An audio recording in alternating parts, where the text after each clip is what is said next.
make it today, but I wanted to give you all a little bit of background. Just be a casual lecture on the backyard, the back lawn, because you all are just about done with the front yard. So I'll go ahead and share screens with you all and show you the map that we've got, and you all can see the screen with the map. Yes. Okay. Yes. Yeah, so you all are getting close to finishing the front yard. The front yard, of course, there's more to do with the front yard over in this area and then over in here, but those are the 2007 excavations that use the complete sheets. So we're going to wait on that until we're done with all the 2006 excavations, up till 2006. So we've got an area in the back of the main house that we also excavated during the restoration of the main house called the bunker. And so Dean and Kathy had started doing some of this area, and this is what I'm going to talk to you all about today, is this back lawn, the bunker.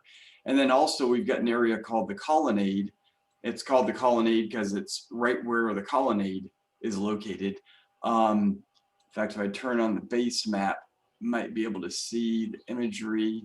Nah, not really. That imagery is terrible that they've got. I'll put back on the streets one. But you can see where the columns are for the colonnade, and I'll show you a couple of shots of the colonnade excavations. But just wanted to give you all some context for the next area that we're going to be excavating on. I gave us an expanded lunch and learn talk on this. I think it was back in July of last year.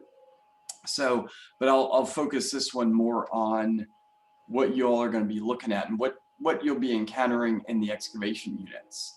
So, but you all have been doing great work on, getting these units digitized. Oh my goodness, you all have flown through this material on the front yard, which is great.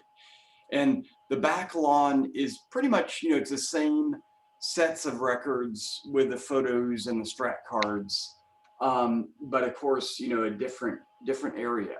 So let's see, start at the beginning here. There we are. This is the, let me get you all back on the screen here so I can see you all. Yeah, have you all on my other screen. So the back lawn is, this is a shot I really like because it shows the front lawn here where you all have been working for the past 6 months, recording all those units that are out there. And this is the back lawn. So this photograph had to have been taken in the fall of, the leaves are off the walnut trees. This was taken in the fall of 2006. Let me think, because the spring of 2006, we were just starting the excavations out here. Yeah, this was taken in the fall of 2006. So the bunker excavations are of course, are completely done. And the underground bunker is being installed here. I'll have some other shots of the construction that are more detailed. But then the picture over on the left here, this is what, the bunker excavation looked like in the fall of 2004. So 2 years later is when they actually are going full and strong with the construction. And basically it was like, urban archaeology, because they had to, urban archaeology and urban construction, because they had to shoehorn this massive bunker into the middle of, beside the main house, and then also beside all these other archaeological deposits we had located. So, and this shot on the left is really the final set of excavations when we had excavated all the units down.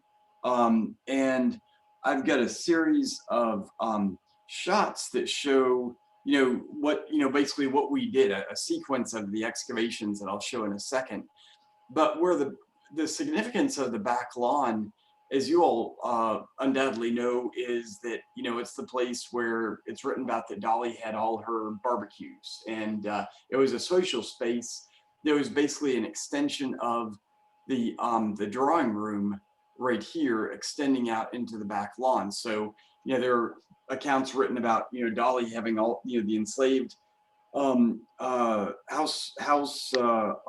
workers take all the chairs and tables out of the house and put them on the back lawn for these barbecues with over 100 people. So like when the Marquis de Lafayette visited here, they were eating in the back lawn that July. And what we found with the excavations on the back lawn is we were during the restoration, they wanted to pull all the utilities out of the house so we could restore the cellar spaces. And in doing that, they wanted to put it in an underground bunker. And so we selected an area that we felt had, it was already disturbed by the DuPont's construction of the wings in the back lawn, because they added all this area, onto the main house. They extended the main house in this direction in 1901. And so what we did to test this area to see if it was suitable is we dug shovel test pits all across the back lawn, all these little red dots. Here's the outline of the main house with all the DuPont additions right here. Here's the front loop coming up the front of the house. Here's the back lawn back here. All these red dots are shovel test pits that we excavated.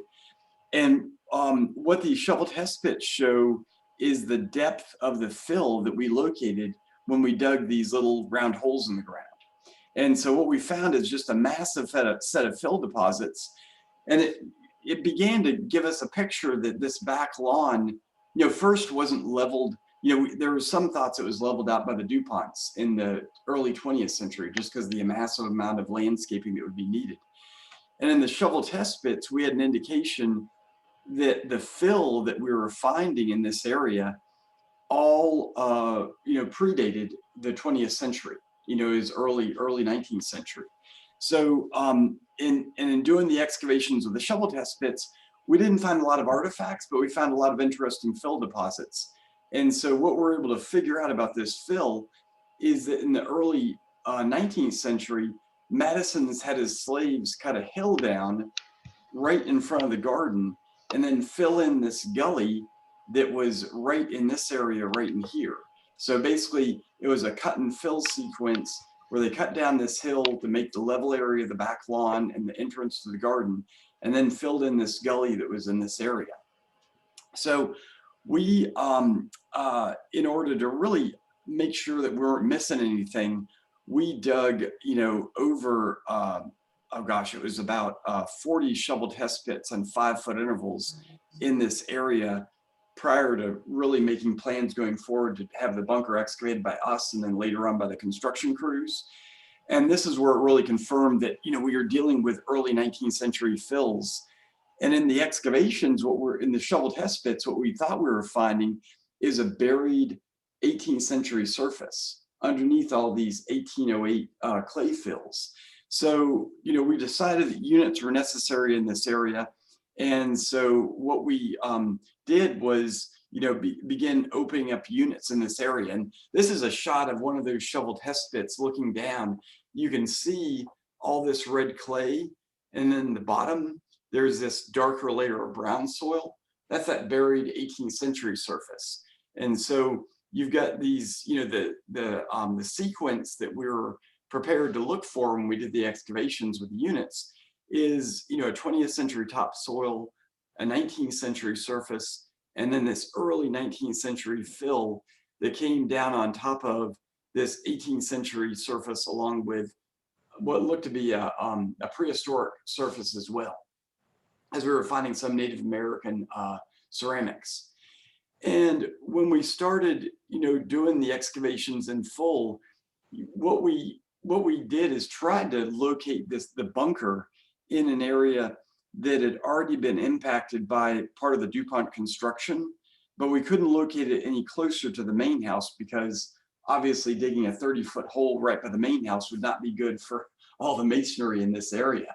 So we located a little bit further out, tried to keep a lot of the disturbance to the DuPont construction. And then also these round circles here are where we planned on having after the bunker was installed, is to have the geothermal wells be dug, which are about 400 feet deep, and use heat exchange for heating.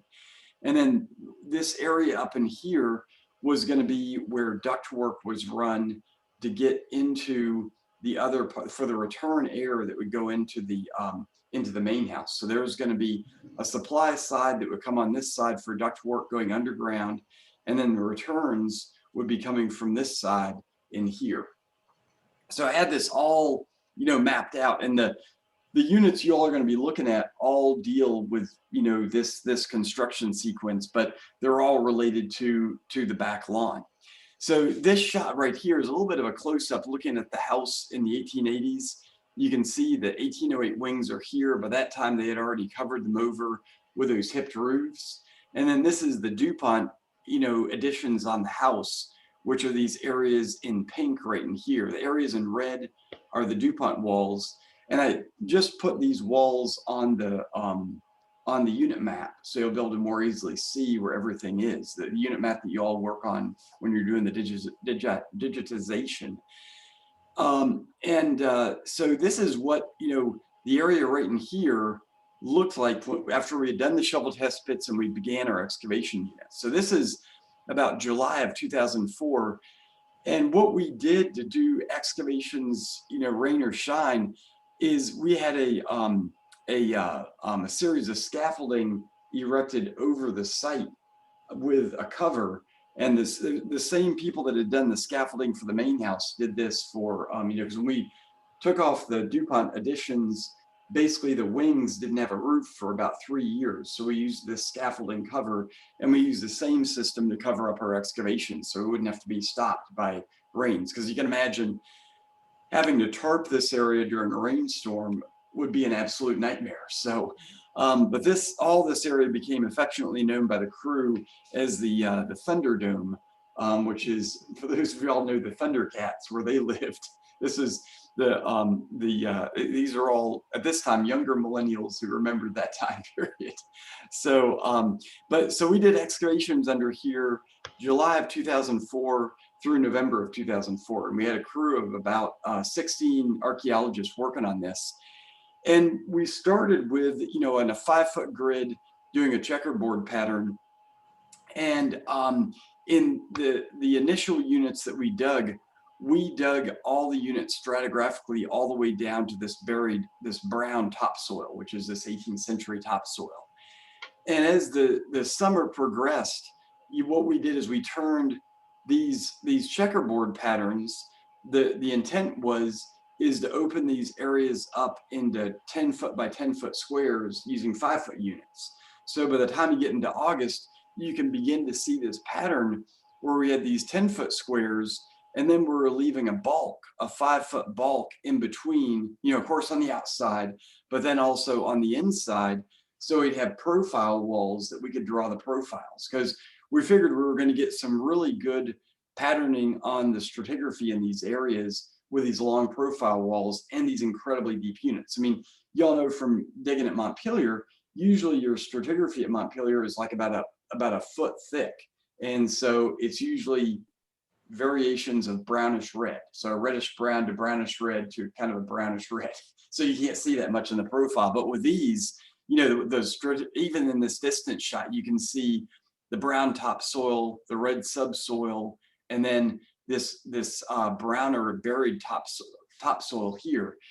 And so really, what we're wanted to do was to really understand the stratigraphy in this area and get a better idea of when, absolutely when this fill happened, and hopefully relate it to architectural deposits that we could date. And this is exactly what we got from the excavation. So as we went down in the excavation units and revealed more and more, we were finding, a limited amount of artifacts up in here, but a lot of, quite a bit of architectural material. By the time we get into September, digging through all these redeposited red clay fills was getting pretty doggone old. And around October, what we started to do was we were getting to the point where we had these longer profiles, and we knew we were basically getting into repeating deposits that didn't really need to be dealt with that carefully. So it was around mid-November, I think it's in this shot where you can see we started breaking out the pickaxes. And by Thanksgiving, what we started breaking out was the jackhammer. So you can see, things are going pretty slow in October into November, and then all of a sudden in November we start, really clearing out areas, and you can see the jackhammer in action right over here.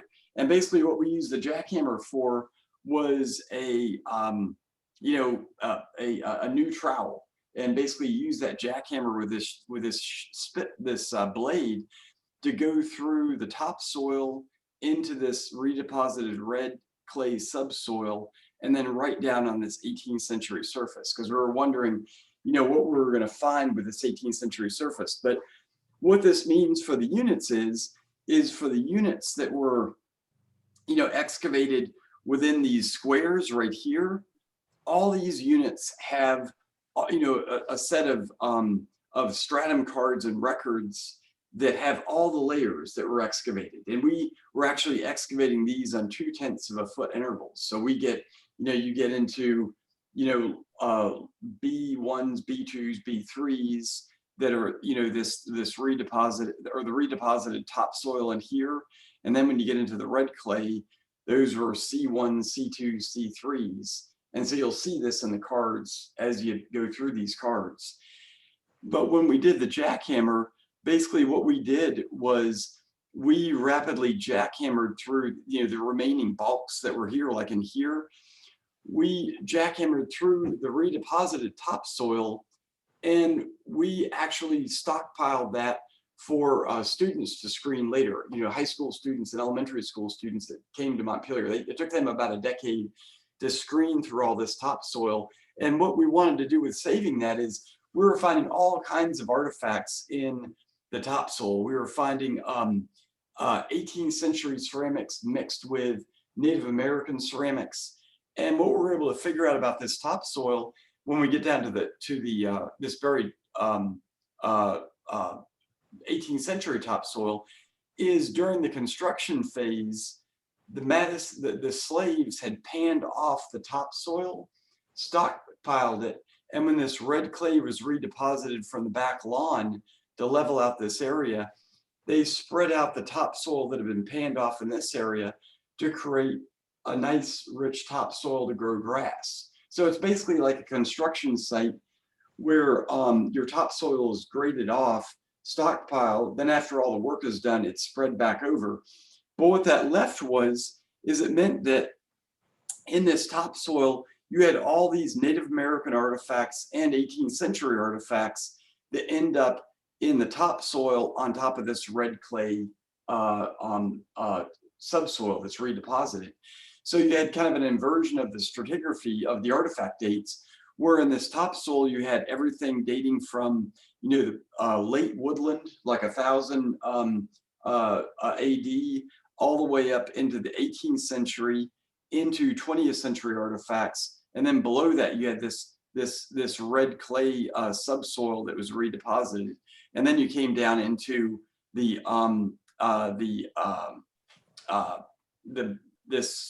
buried 18th century surface that had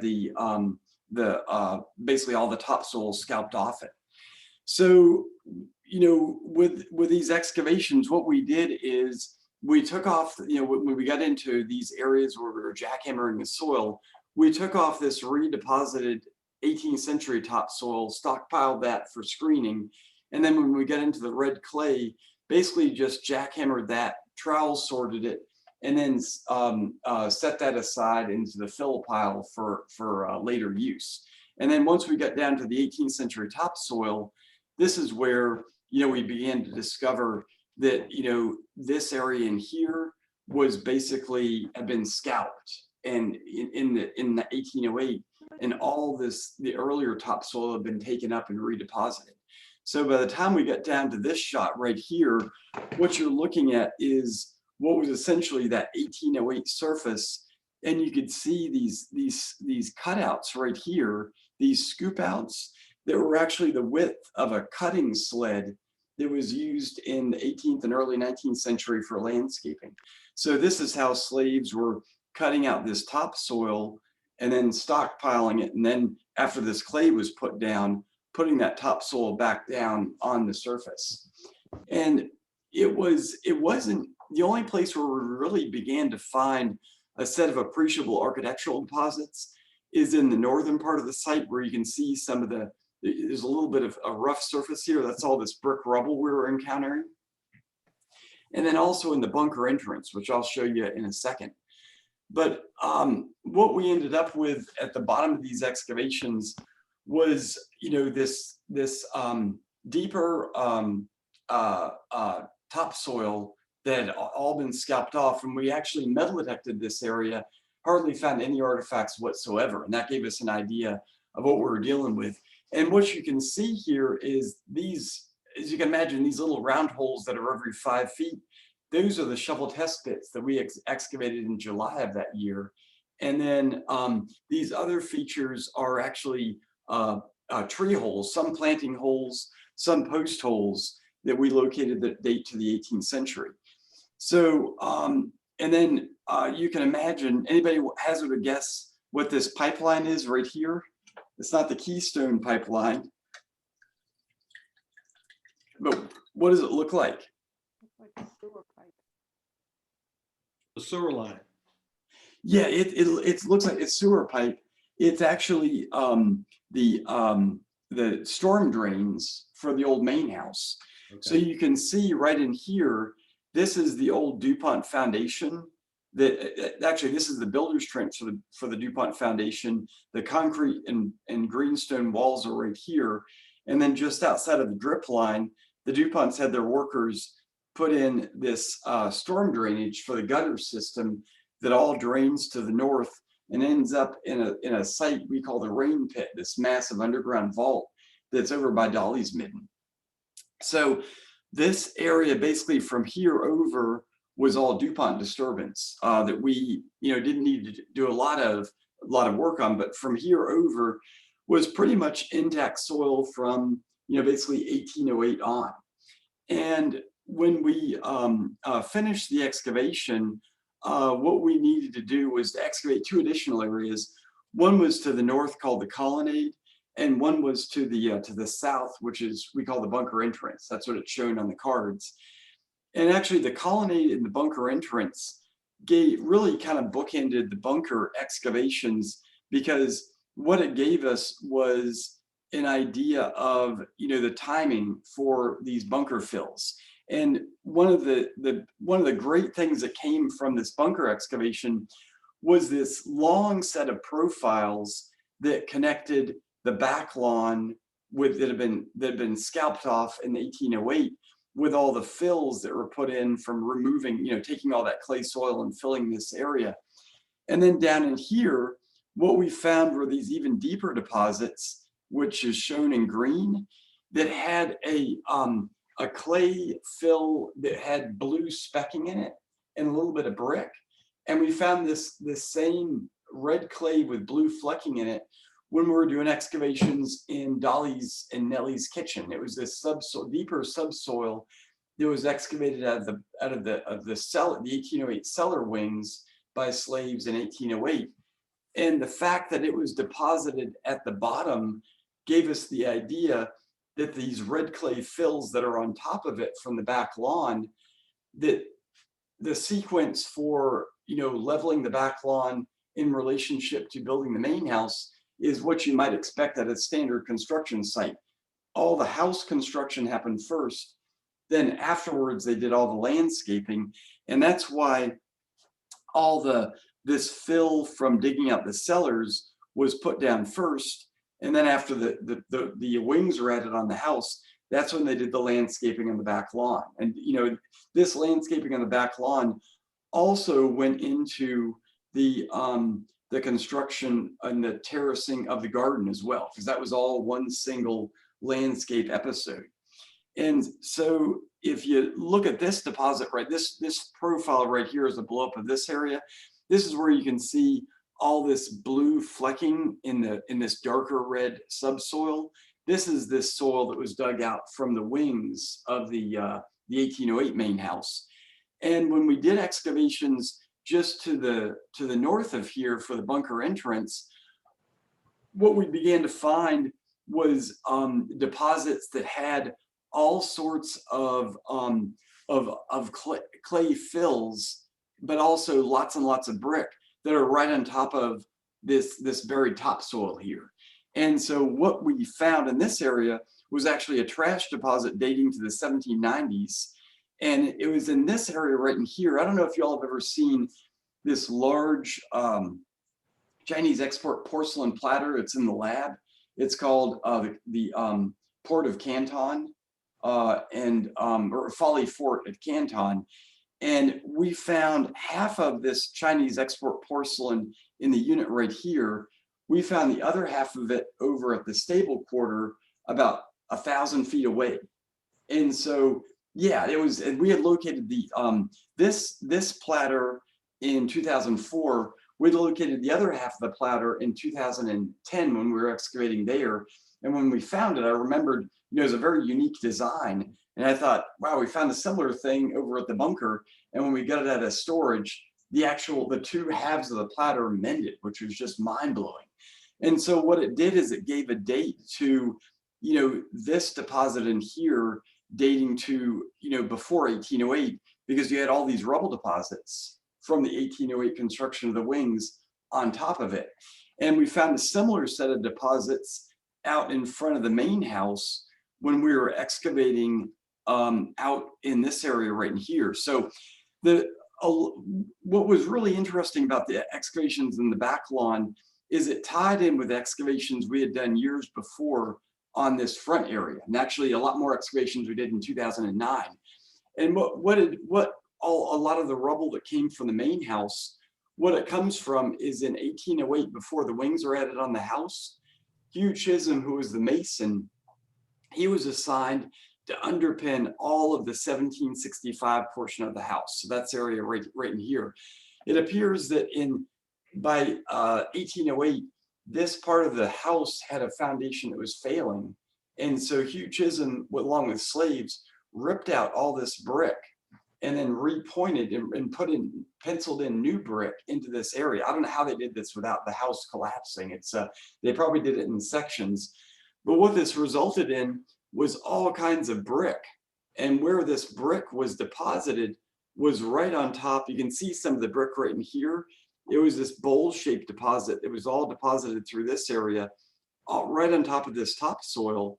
And then on top of this is deposited all the clays from digging out the cellar wings on this side. So it really comported well, because we have the building accounts from the wings where it's recorded that the first thing that Hugh Chisholm does in April of 1808 is underpin all of the main house right here. Then after that, he starts the construction of the wings. Well, in the bunker, we actually found the corresponding evidence for that.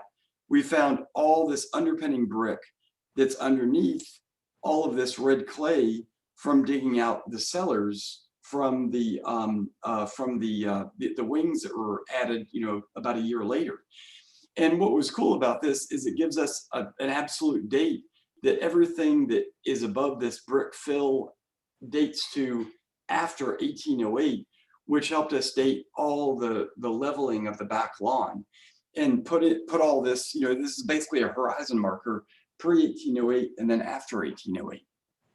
And looking at these fills, this is a shot under the portico. You all might remember this shot.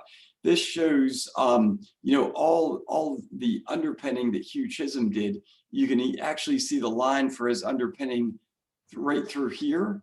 And then this is what's below grade in 1808. You can see his masonry skills.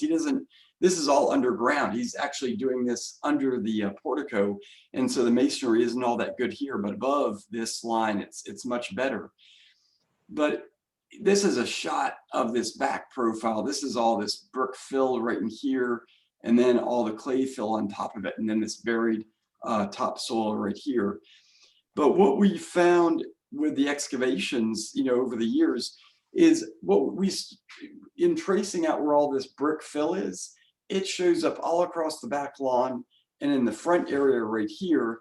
And actually, with this building right here, what was really neat about the sequence is outside of this building, this is an 18th century building that's out in front of the main house.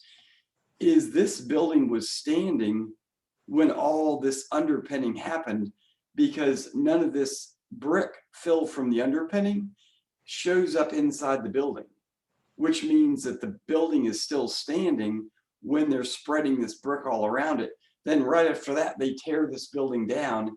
And then on top of that is all the clay fill from the wing being constructed. Because when they build this wing, before they build the wing is when they tear this building down. So all of a sudden this starts matching up with, a lot of the excavation sequences we found elsewhere all around the bunker. So for the bunker, all these excavations happened in 2004. We actually did these excavations in 2009. So all these sites are communicating with each other. And what I'm really excited about with what you all are digitizing is to get, once we have all these strata digitized, we're basically going to be able to have these map sequences that link everything together, with the units. Because right now, we can kind of surmise and draw in this line right here. But once you get, and actually some of these deposits are over in the southwest yard as well. For those of you all that excavated in the Grove, you'll remember all the brick deposits that we found in this area. We're looking for the trees right here. That's all part of this underpinning from 1808.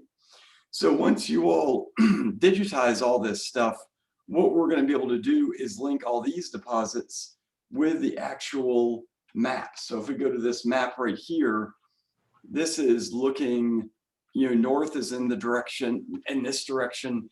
Here's the main house. Here's the back lawn. This is the north kitchen excavations. These are the excavations for that front building. So if you look back, let's see, right here, these excavations right here and these right here are on the map right here. So this is the this northwest structure, and then this is the excavations that are part of the South Grove excavations. And so this brick rubble is all over here, all over in this area, and then all over in the northern part of the bunker excavations.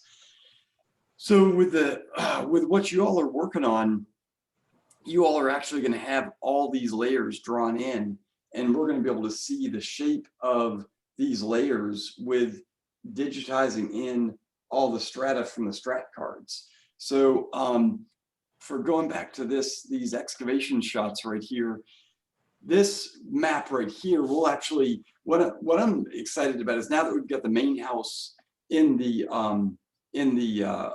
CAD, we'll be able to make a map like this with the site stratum from the units shown in relationship to the 3D house, which will be really cool. So instead of having, this kind of halfway drawn, map that I've drawn here in PowerPoint, it'll actually be able to reflect the, the live data from the excavations.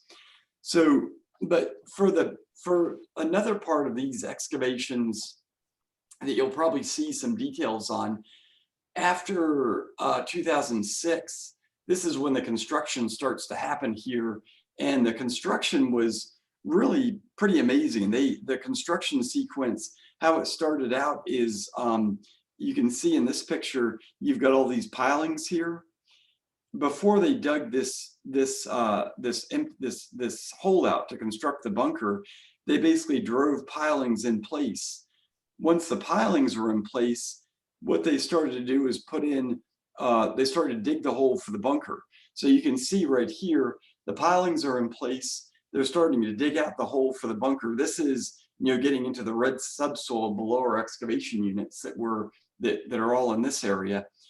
And this is actually standing on just to the right of the colonnade, looking out on the back lawn. To the left here is looking down towards the temple and down towards the lab. So they're digging this out, and as they dig this area out, they put in these hardwood drifts to crib the area to keep the soil back. And as they go deeper and deeper, they end up with this hole where these drifts, get pounded down to hold back the soil. Once this is done, that's when they put in the floor of the bunker, and then began building the forms for the walls themselves. So, and then once this is done, they put a roof on the bunker, which is this concrete, reinforced, with rebar concrete roof, that it's actually designed to be able to hold a fire truck if the mansion caught on fire. So they wanted this thing to be absolutely bulletproof. And then with a fill, it's deep enough where if there's a tent put in the back lawn and they pound in the stakes, it won't go through the roof of the bunker. So the only problem we have with this is they put in some of the water lines in here about a year before they put in the geothermal wells. And when they dug the geothermal well, one of the wells that were dug came up with this bright orange pipe. And all of a sudden they knew they hit a water pipe. So there were some course corrections along the way. But the other area that we dug out was, the return line for the ducts went in. Let's see, the return is the supply line for the ducts bringing the fresh air in came in through this area. There was a bidirectional augering that happened here, and then the return trench came through this area. So like for the HVAC and utilities, for the air handling systems. So one of the things that we had to do was clear the colonnade right here. And these are these shots looking at the colonnade. This is, I don't know if any of y'all remember, before 2004, there was a brick patio behind the main house. So this is the colonnade right here. You can see, you really can't see it. The columns are just right inside all this plastic right here. And this is the shots of our excavations of this area. We removed all the brick, which had a sand bed. When we removed that brick, what we came down onto is a 1901 concrete walk. And so we had to jackhammer that up, and then came down underneath that. We had subsoil, but over in here, we had intact 19th century deposits below the brick, which was pretty cool. It was actually pretty wild. When we were taking out this brick sidewalk, there's an older guy, Buck Smith, who actually remembers putting in the brick sidewalk in the 1930s. So he told us there was a concrete walk underneath that. So, and we were like, sure enough, Buck, you're right. There's the concrete walk underneath that. So this area right here of the colonnade, if you look at the map right here, these are these units right here. So you can see this blank area right here. That is this trench right here. That is the DuPont drain line that was later on used for mansion drainage in the 1980s. So that trench right there cuts through right through this area. And this is where we jackhammered up the concrete all through here and had intact deposits in here. So basically, with this, with kind of this background, this will hopefully give you some perspective on when you're doing these units. For the bunker, you'll notice there's this kind of cruciform shape right here, these yellow units. These are the units that we jackhammered through. So these units are going to have a lot fewer, strata cards than the units that are in these 10-foot by 10-foot squares in here. Because basically in this area, we jackhammered off the topsoil, the 20th century to early 19th century topsoil, put that in wheelbarrows and put it in a pile for students to screen, jackhammered through the red clay. And then once we were down to the 18th century, that's when we started our stratum cards. So in some of these units, you're going to notice the depths, your O layer is going to go from 0 feet all the way down to 2 feet. But in these units in here, this is how we did the complete set of stratum excavations in these areas. So and then the other area that you all be looking at is the bunker entrance right here. This is this bunker entrance where we found all that the brick rubble that was to the north of the house, and that brick rubble swings around into this area. And then the other area is this colonnade deposits, which will have some similar areas where the concrete is jackhammered through and you get down to subsoil, so there won't be that much in the way of cards. But on here, there's some really interesting cards in terms of the going through those layers of topsoil. So that's the scoop, so to speak, with the bunker excavations. This is, it was this was a pretty major feat to have happen, and then not only not disturb some really important deposits around the main house, but then also what we discovered in the bunker right here in terms of our excavations in the end. These excavations really, they have right here, these helped us understand all the landscaping that happened in that 1809 to 1812 period, and really helped us understand that the amount of landscaping that happens around the main house. Like you can see this shot right here, all these fill episodes. I mean, this is dwarf, these fill episodes here dwarf in comparison to how much soil was cut down in front of the house and then to create the garden in the back. But it was only through the bunker excavations paired with the excavations in the front lawn that happened about 2 years later that we were able to begin to see that all these strata across the property relate to each other.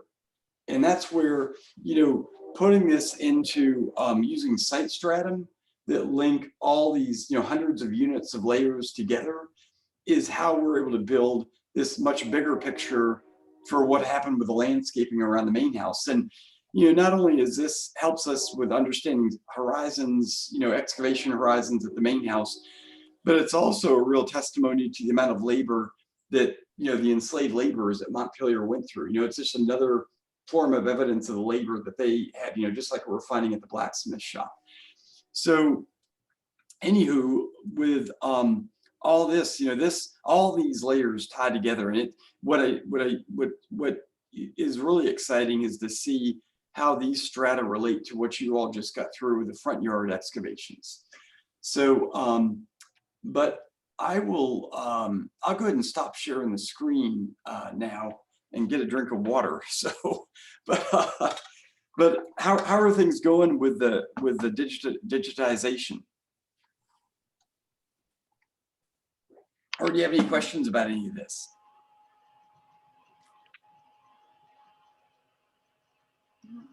I still struggle at times with the architectural and sediment inclusions. How so, Tony?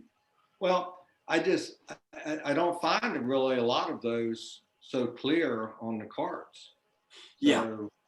So I just, so I go back to my notes that y'all had provided for us, or that I think Taylor did, and just try to go by that. So if there's no mention to it, there's just, none listed or something like that, right? That's right, none listed. The problem with that category is that category only came up as a required thing to be recorded in 2007. So after that, when we went from the little tiny cards to the 8.5 by 11 sheets you all have seen when you've been here, we went to the sheets because we wanted to record all that information. It was just kind of incidentally being recorded before that.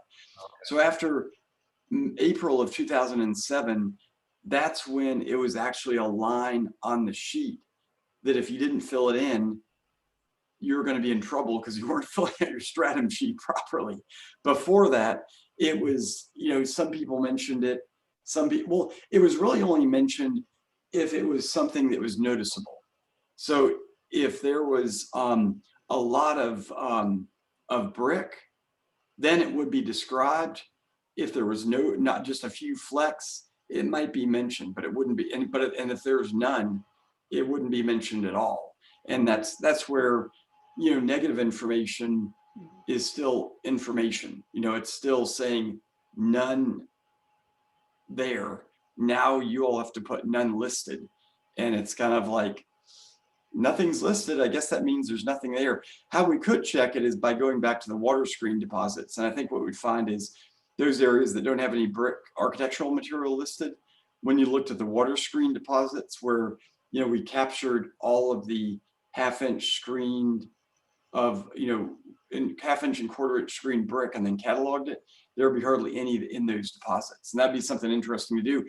And what's really cool is with you all entering all this information and having the inventory numbers there, along with the how this information is described, we can actually do that. And that's where, what we're finally going to be able to do is pair our written descriptions with the actual data. And what we'll be able to do is actually put in the percentage of brick from the water screen deposits into this description, because we have all that in the catalog in Access, and we can bring that into GIS and analyze it. Okay. So that's where, it sounds pretty arcane to be excited about it, but I'm excited about it. It'll be really neat to have all this data together, because before we've been able to tackle some of this, but not in a way to really begin to plot it, because we don't have, like you all digitizing all the edges of where the strata are. This is where, like I said, this map right here, we're going to be able to have this drawn out in real time, because there's no map that's drawn when you're excavating that shows where the edge is, except for in the individual unit maps. So that's where having this, and I flipped to the screen, but I wasn't sharing the screen. Sorry, you guys. I was showing this one right here, where you've got all these shapes drawn in here that I've drawn with my imagination, just kind of like from memory from over a decade ago. These lines will be drawn, from the true data, which will be very cool. And I think what it's going to do is, I'm anxious to see, we know, like, for example, here, let's see, like right here, we know this line right here outlines where this house is located. But what else is out in here that we never really saw in terms of a pattern that might indicate what else was here that the brick was put around? Then that object, that shed, was removed, and then the clay soil was put down on top of that. And so there'll be shadows, potential shadows from what you're all digitizing that we have never really seen, which will be super exciting. So there's all sorts of possibilities with what you all are helping us with this. Well, that helps explain. So since what we're moving to is earlier than the front yard excavations, it's a good chance we're still not going to have a lot of architectural and sediment inclusions in, because they're not going to be shown on the cards. Is that? Yeah, in the bunker, for the bunker excavations, bunker and the colonnade, all that's pre-2006. So it's going to be the same situation. And that's where I want to have us get through all of these pre-2006 units before heading to 2007. Because then it'll make 2007 seem like a dream come true when you're digitizing those sheets. So, because the maps will be better, and then all the descriptions will be, you'll actually have data to put in there. So, now, will we be relabeling as well in the same order that we did the front line? In other words, we need to relabel first and then jump to the digitizing? Yeah, you'll relabel first and then do the digitizing, because that way you'll have the file name to put on the digitized card. Okay. So yeah, and as soon as y'all get done with the front line, I'm gonna bring all the front yard cards and photos into S3, into our storage online storage cloud, and then make all those links live. So that's the cards. That's an incentive for us to hurry up and finish. Oh no, it's y'all are in the home stretch. There's like 3 or 4 units left. So what's that, Dean? Yeah, I was just saying the cards I've been working on lately, as we all know, have a stratigraphic. They have a section that's called stratigraphic matrix, and what I've been doing with that is sort of entering it in the notes section in abbreviated form. Okay. Do you follow me? I think so. The stratigraphic, is this? on There's the- there's a section over, it's just right under the drawing. Under the square, and it says stratigraphic matrix. And then it, you know, typically then it'll, you know, it's basically above, you know, and then below, and then in the middle is the layer, the strata you're working on, the stratum you're working on. And then there's a little letters like G and D that are sometimes circled. Oh. Let me bring up. See what I'm getting at? Yeah, I see what you're talking about, Dean, but I got to tell you, I've been ignoring that. So if I'm supposed to be putting something in, digitizing all that information, I've blown it for all my. Well, it's covered elsewhere anyway in the description, and also there's, you know, on the digital card itself, there's you know, a space for what's above and what's below. So, but anyway, what I've been oops. Oh, I'm bringing this up, Dean, so we can see. Yeah, do you see what I'm talking about? It's called stratigraphic matrix. It's over on the right hand side. Yep. You see Right it there? It's right. Oh under. my goodness, yeah. Yeah. So what I've been doing with that is I'll just put in the notes section, I've been putting stratigraphic matrix : and then I put see on this one, you know, sky. What? Yeah. All right, sky, and then I'll put in parens D, and then I'll put comma 0, and then there's no G or D marked, and then comma A question mark period, and that's my note. That's my abbreviated note of what's in that stratigraphic card. Yeah, I totally missed this. This is something. I'm just raising it because you know, I don't remember us discussing it, and then I thought, well, it's on the card, so I've got to get it in here somewhere. So I just put it in the notes and left it at that. If some of y'all skip this, that's fine. This is it's we don't have this. I'm trying to think. This is captured in the stratigraphic definition.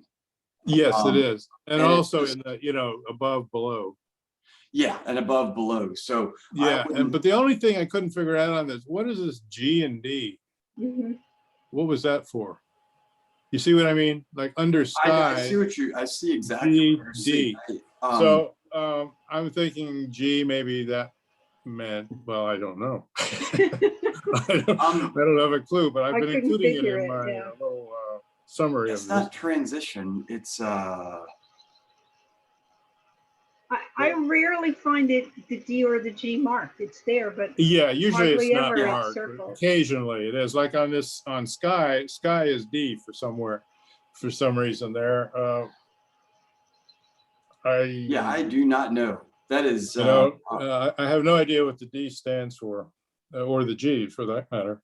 yeah, I'll have to look that up. I don't know if that's in the that might be in the field guide. So that's a mystery to me. I think I looked up, maybe I didn't look carefully enough. In the field guide. If Matt doesn't know, then I'm deeming it unimportant. Yeah, it's nothing that's stuck. So this was for about 6 months that was used, and then we went into the this goes away. The spreadsheets. So yeah, I mean, it's just a Harris matrix that's been you know, like kind of, well, or stratigraphic matrix that it's a stratigraphic. What, you know, I guess it's just, you know, I mean, if all you had was the field card, it would, you know, it might just help you to visualize, you know, what's there basically. I don't know what it was there for otherwise. I'll look it up and I'll let you all know. I'll put it in Slack Okay. if I find it. So it's not, you know, this might be a lost piece of information for archaeology. So yeah, I have no memory of that. Probably, well, real lost may be necessary. Maybe not. Yeah. One other thing like that I've been abbreviating, and it's right at the top of the drawing. It says top, TOP, and sometimes it's circled. Again, it's the same drawing. Screens again. Let's see. And since I wanted to include everything on the digital card in some way, see the drawing Yeah, left, and the that, top is circled. So in notes, what I've been doing is I put location : top, yeah, period. that is always going to be top. It's always going to be top. This is the top of the stratum as excavated. Well, that it should be, but well, yeah. Um, you mean top in terms of north?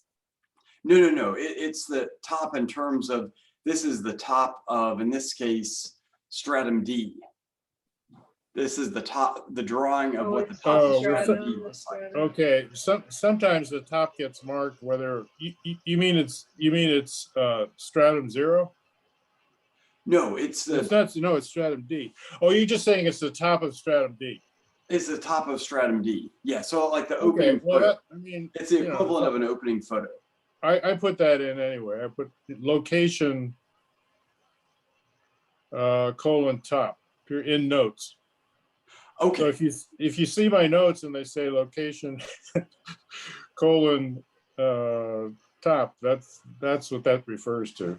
we can probably do a search and replace and just delete that. So if Yeah, you can. Yeah. Okay, so I don't need to do that. You don't need to do that. And I don't need to do the stratigraphic matrix thing. Yeah, don't worry about the stratigraphic matrix, because that okay. There are some of these things that are so brief changes in time that are experiments that we're not gonna worry about it.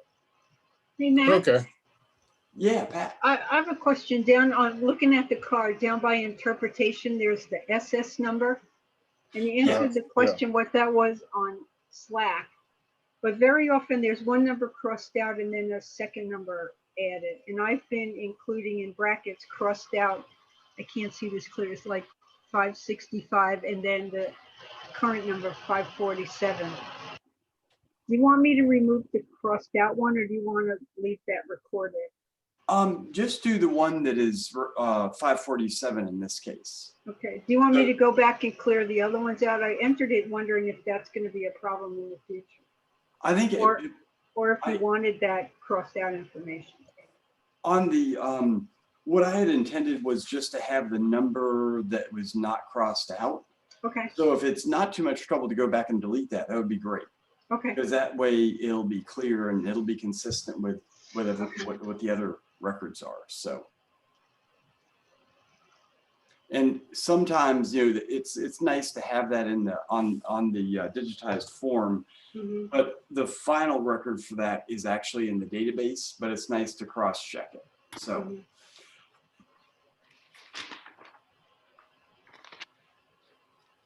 Hey, Matt. Yeah.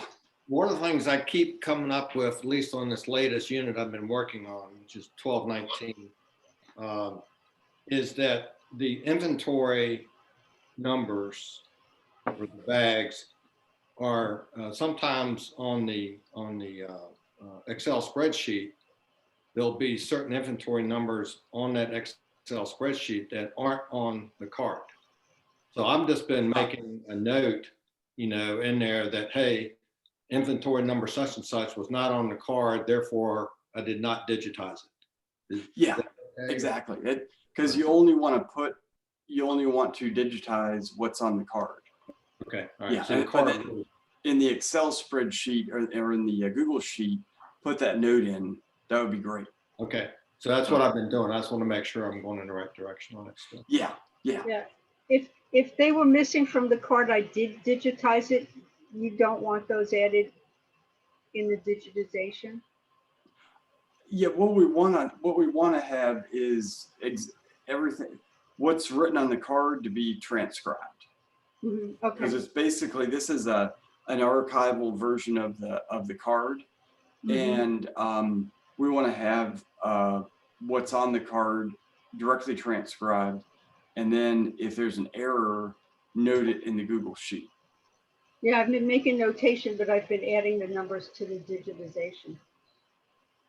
I can pull them out because I have them noted in the spreadsheet. You have noted in the spreadsheet? Okay, yeah, that would be great, because that's where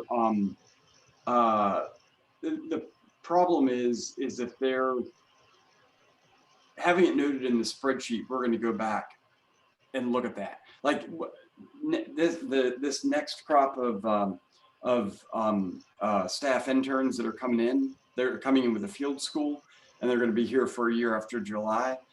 One of the things they're going to be doing is going through what you all have digitized to do the final processing, which means going in and correcting the database with what you all put on the cards and where there's things that are missing.